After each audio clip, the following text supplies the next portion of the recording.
Hello, I'm here with Steve from Vega. How are you doing, Steve? Doing great, thank you. Taking over at the helm for Vega Global. How are you settling in? How are you finding the AV industry? Yeah, it's a fantastic opportunity. Spent a lot of time with our parent, Baird Capital, and looking at this opportunity in January. And when I looked at it, I said, oh, common similarities to what I had done in the past as the CEO of NTT and Dimension Data for Hong Kong and Macau.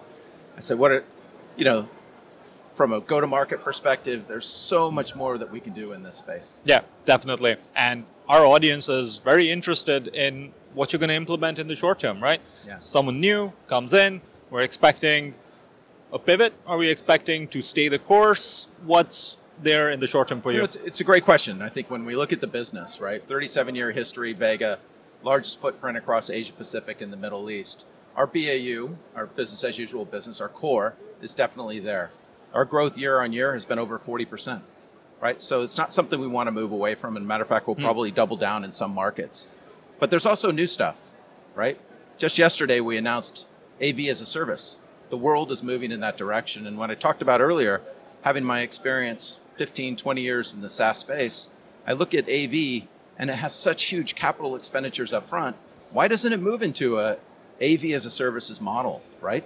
Yeah. And there's also an ESG component to it. So that's what we're bringing to market, as announced yesterday, and it's been well received so far. Yeah, and we were just talking about this and wide-ranging topics related to it off camera.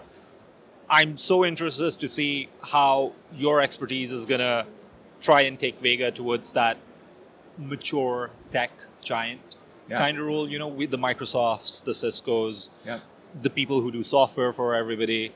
Right. Do you think there is a path for AV to get to that scale and that playing field? No doubt, no doubt. I'm born and raised Silicon Valley. I grew up around software as a service from 1998. I'm looking at this from a valuation perspective. That's important, but you can also do it organically, right? So when we talk about our core business, it's very little product but heavy services. And what we want to do from our shareholder perspective is to grow that value. Yeah. And the value will come from AV as a service, right? So there's vehicles out there that we will enable in the next 90 days within Vega that will give our customers options that they never had before. It also gives us differentiation in the marketplace. Yeah. And that's what Vega's known for. 37 years of differentiation, risk-taking, in the interest of providing the best experience for our clients. So very optimistic. Steve, thank you so much for your time. Thank you. Appreciate it, Herrera.